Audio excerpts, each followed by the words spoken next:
Welcome back to The Heat. We're talking about border tensions between China and India. The standoff, which also involves the Kingdom of Bhutan, began last month. Let's get back to our panel right now. Saurabh, here we have two countries. These are now world powers. Both countries, huge economies. Of course, they also share a very long border. But is there enough in their relationship, especially when we look at their economic relationship, their trade relationship, is there enough there to overcome this kind of dispute that we're seeing right now? Yes, there's enough to overcome this kind of dispute.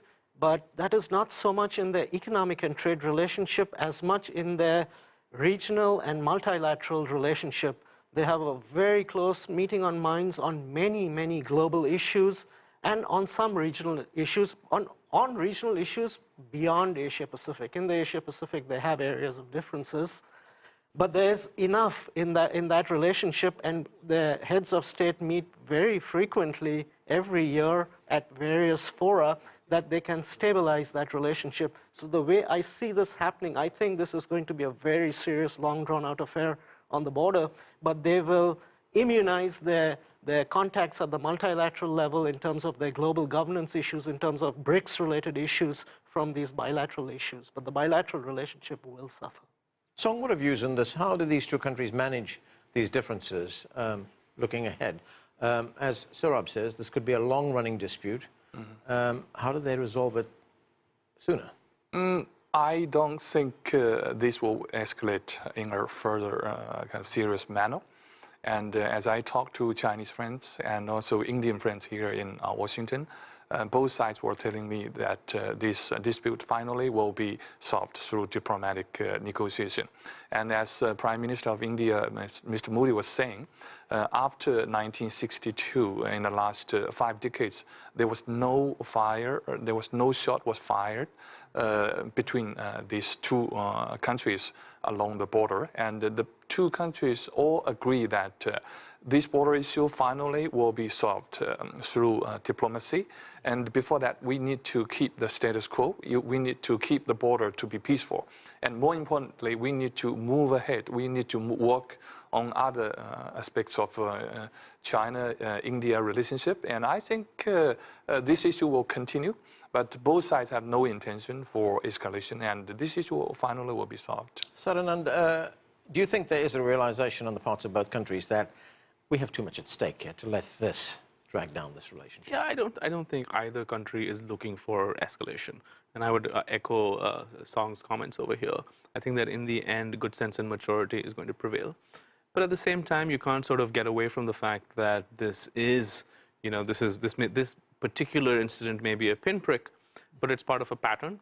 There has been a downturn in China-India relations. And I would say that, in many ways that this is a symptom of sort of larger issues. And I think what the two countries sort of need to do is re-engage. It's good that they have these very high-level meetings and come to terms with the basics. Why is it that they've had a very strongly growing trade relationship and no conflict on the border in a military sense for many decades? It's because there are shared interests, and I think they're both going to have to come to that. I think that at the end, you're going to have to return to some kind of status quo, but the question is, what is that status quo?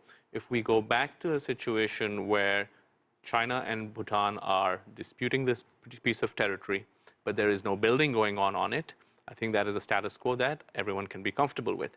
If, as the other panelist in Beijing suggests, that this is going to continue to be an issue where the military-grade road building is part of something that is pushed by Beijing, then I think that this is just going to remain a sore point.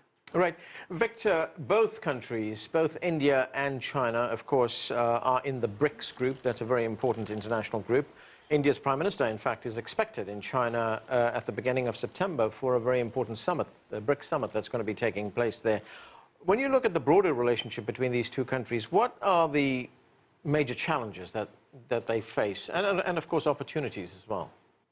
Well, I personally hope peace will prevail between China and India, and both our two countries and 1.4 billion people here in China, and close to about 1.3 billion people in India can engage in economic development and get all the benefits of peace and good neighborly relations between the two countries. However, in this particular case involving the Indian intrusion into this particular region, there will be a limit to Chinese patience. And I can assure you that if the Indian side refuses to withdraw from the Chinese territory, war may break out. And if we follow the Indian logic, then does that mean that China has the right to send its troops to the Indian-occupied Kashmir because the Pakistani side does not feel comfortable with whatever India is doing in the Indian-controlled Kashmir? I think the Indian government need to wake up to the reality and become more rational, because if any country would accept the Indian rationality in this particular case, there will be chaos throughout the world, and there will be no reason to expect peace and stability to prevail in that part of the world or in any other part of the world. Right, talking about peace and stability, Saurabh, what is the long-term outlook for relations between these two countries? India's foreign minister recently pointed out in a speech in Singapore that this is a time of uncertainty in many parts of the world, and that a good relationship between China and India is needed for stability.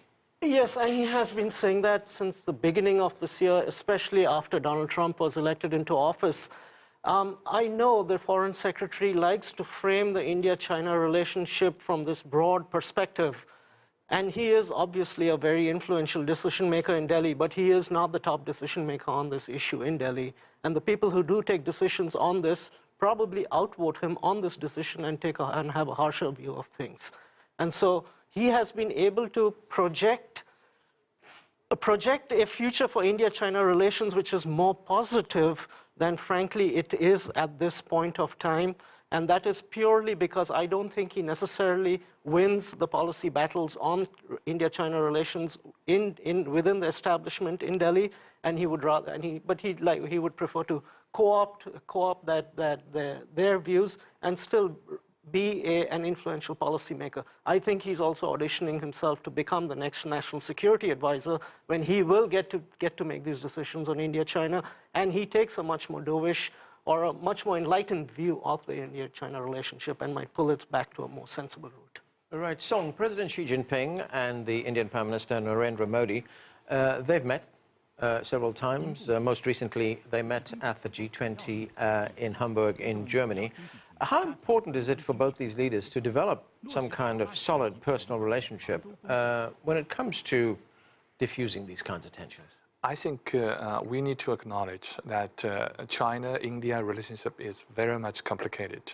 We have tremendous common interest. We have a bright future for economic and trade relationship and other common interests in different areas, but we also have a lot of disputes on different issues, like India was hoping China will support its membership in this nuclear supply group, and India was asking China to help on counter-terrorism issue and other issues.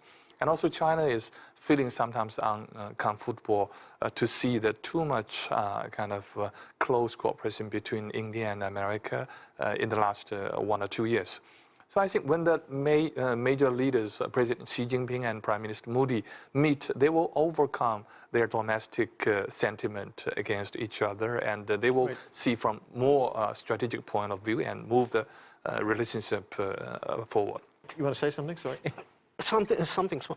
I think at the end of the day, Indian troops need to be out of there. Even United States does not incur defense obligations on territories where its allies do not hold effective jurisdiction.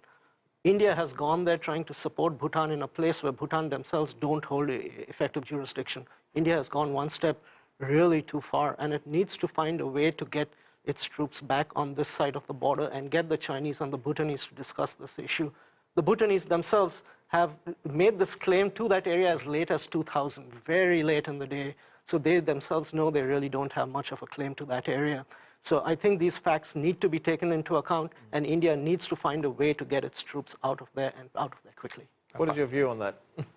I think finally China and India have a bigger stake on this, and they know they cannot afford for serious confrontation, and this will be solved in a peaceful way. Okay, let's leave it there. Thanks to all of you for joining us. That's it for this edition of The Heat. I'm Anand Naidu in Washington, D.C. Thanks for being with us.